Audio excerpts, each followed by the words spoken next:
আসসালামু আলাইকুম। আজকে আমরা দেখব ক্রিয়েটের ভিতরে কি অপশনগুলো কি কাজ। প্রথমে আমরা আমাদের যখন ব্লগ বানাবো, ব্লগ নেওয়ার জন্য রেক্ট্যাঙ্গেলে ক্লিক করতে হবে। লেফট বাটনে ক্লিক করে টান দিতে হবে। তারপরে লেফট রাইট দুটো বাটনে ক্লিক করে ছেড়ে দেব। ছেড়ে দেওয়ার পরে আমাদের এখানে মেজারমেন্ট কত মান, কত লেন্থে উইথে কতটুকু লাগবে সে মান আমরা এখানে দেব। যেমন সাপোজ আমি দিয়ে দিলাম 50 এবং ওয়াইতে দিলাম 50। তারপরে দেখুন আমাদের একটা বক্স তৈরি হয়ে গেছে। ক্রিয়েটের ভিতরে অনেকগুলা অপশন আছে, একটা অপশনে একটা রকম কাজ। এখন আমি সেই ক্রিয়েটের কাজগুলো আজকে দেখাবো এই ভিডিওর মাধ্যমে। প্রথমে যাব, এখানে দেখতে পাচ্ছি আমরা হচ্ছে point drill, mark, multiple point drill. এখানে পয়েন্ট আমাদের যদি পিসের মধ্যে কোনো পয়েন্ট দেওয়া লাগে, এইভাবে পয়েন্ট দিতে পারবো, পয়েন্ট অ্যাড করতে পারবো।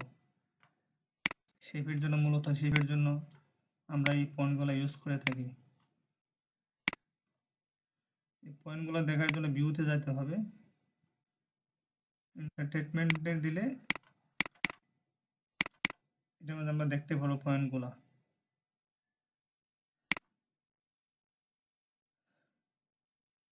Mark point. মার্ক পয়েন্ট আমরা মূলত দিই কোনো, ধরুন আমাদের এই লাইনটাকে 3টা ভাগ করতে হবে। ভাগ করার ক্ষেত্রে মানে দেখার জন্য আমরা মাল্টিপুলে যাব।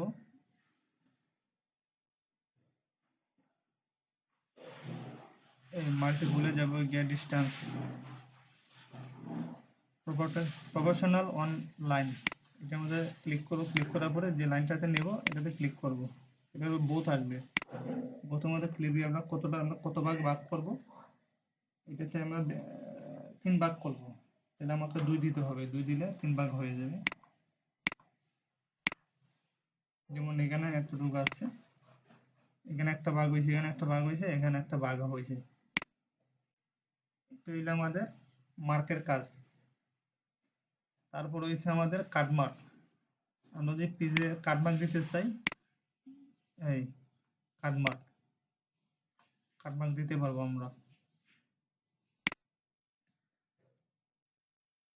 রেফারেন্স কাটমার্ক, এটাও সেম রেফারেন্স নোটস। এই রেফারেন্স নোটস এটা বসে যাবে এখানে। তারপরে কাজ হয়েছে আমাদের 2 পয়েন্ট লাইন। এখানে অনেকগুলো লাইন আছে, একটা লাইনের এক এক রকম কাজ। যেমন 2 লাইন, আমরা স্ট্রেট লাইন নেওয়ার জন্য মূলত এটা ব্যবহার করে থাকি। স্ট্রেট লাইন,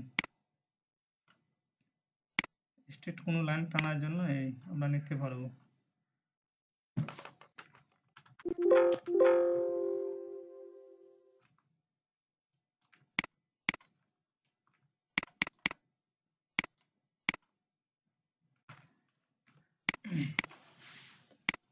আর যদি কোনো কার্ভ আকার নিব, তখন আমরা এই 2 পয়েন্ট কার্ভ লাইনটা দিয়ে আমরা কার্ভ করে নেব।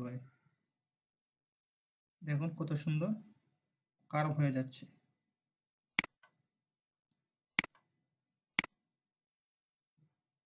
আমরা ডিজিটাইজও সেই কার্ভ পয়েন্টের কাজটা করে নিতে পারি। ডিজিটাইজ, এটা আমার মন মতো আমি যেদিকে নিয়ে যাব সেদিকে যাবে। এই হলো আমাদের ডিজিটাইজের কাজ। এখানে আরো পয়েন্ট আছে, এই পারপেন্ডিকুলার অনলাইন, এটাতে অনেক কাজ আছে। এটাতে দিয়ে আমরা left button right button click করে মিড পয়েন্ট আছে, মিড পয়েন্টে ক্লিক করলে এখানে দিলে সোজা একটা লাইন চলে আসবে। এখানে হাফ আছে, হাফে দিলে হাফে যাবে, দিয়ে অয়েল দেই তাহলে দুনো দিকে যাবে। এই দুনো দিকে আমার চলে যাবে লাইন।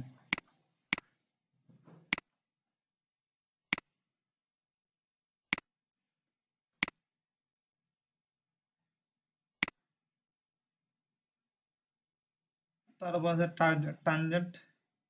Tangent online. এটা যদি চাই আমি এখান থেকে এই লাইন থেকে আর একটা লাইন বাড়াবো, মানে এটা হচ্ছে জয়েন লাইন, এই বেড়ে যাবে। এটা হচ্ছে টানজেন্ট লাইন। মূলত এই তিনটে অপশন এখানে কাজ আছে এই লাইনের ভিতরে, এছাড়া তেমন অন্যগুলোর তেমন কাজ নাই। তারপরে আমরা যাব create a copy line. Copy লাইনটা আমি অন্য সময় এটা দেখাবো, যখন একটা ফুল গার্মেন্টস বানাবো তখন কপি লাইনটার কাজটা দেখাবো। এখানে মূলত এই কাজটা নাই। যখন ফুল বডি বানাবো তখন এই কাজটা, বিশেষ করে ব্যাক পকেট যখন আমরা আলাদাভাবে বানিয়ে পিসের ভিতরে অ্যাটাচ করব, তখন কপি লাইনটা আমাদের বিশেষ করে কাজে লাগে বেশি। মিরর লাইন, আমি একটা পিস ব্যাক ফ্রন্ট বানালাম, আর এগুলো শেপ দেখার জন্য মূলত, যেমন অপর পাশের শেপ সাথে আমার শেপটা ঠিক আছে কিনা সেটা দেখার জন্য মূলত এই মিরর লাইনটা ব্যবহার করে থাকি। এই হলো মিরর লাইনের কাজ। মিরর, আমি অপর সাইডটা কিরকম আছে শেপটা দেখার জন্য মূলত।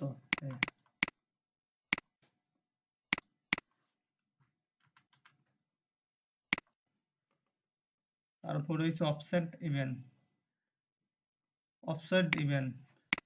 ইভেন্ট দিয়ে আমরা, এটি হচ্ছে একটা প্যারালাল লাইনের মতো সেম। আমরা কতটুকু দূরত্ব নিব, এটা প্যারালাল লাইন, যতটুকু মান দেব ততটুকু চলে যাবে। ধরুন আমি এখানে দিব 10 সিএম, 10 সিএম পরিমাণ চলে যাবে। ধরুন আমি আরো নেব এখান থেকে, এই লাইন থেকে আরো 10 সিএম, মানে 10, এখানে 10 সিএম চলে গেছে। এই হলো আমাদের অফসেট ইভেন্টের কাজ। সব লাইন ডিলিট করে দিলাম। তারপর হচ্ছে অ্যাড অ্যানোটেশন। আমরা যদি পিসের গায়ে কোনো কিছু লিখতে চাই, তাহলে আমরা অ্যানোটেশনে গিয়ে, ধরুন সাপোজ আমার নামটাই লিখবো জানুয়ারি, আর এখানে দেবো আমরা সাইজটা, মানে লেখার সাইজটা কতটুকু হবে। যদি আমি 1 দিই, এক পরিমাণ চলে আসবে লাইন। এবং সাপোজ আরো এডিট আছে, এডিটে গিয়েও অ্যানোটেশনটা এডিট করা যায়। তারপর আমরা এডিটে গিয়ে আরো কিছু লিখতে চাইলে লিখতে পারবো, বা লেখাটা একটু বড় করতে চাইলে আমরা একটু বড় করতে পারবো। অ্যাপ্লাই দিলে এটা দেখা যাবে কতটুকু। এটা রোটেট করতে চাইলে আমরা রোটেট করতে পারবো, এখান থেকে যেদিকে নিয়ে যেতে চাই সেখানে যাবে। এবং এটা এই লেখাটা এখানে মুভ করতে চাইলে মুভ আছে, মুভ দিয়ে আমরা যে কোনো জায়গায় নিতে পারবো, যে কোনো জায়গায় বসাতে পারবো। আর যদি ডিলিট করতে চাই ডিলিটও করতে পারবো, কপি নিতে চাইলে কপিও নেওয়া যাবে।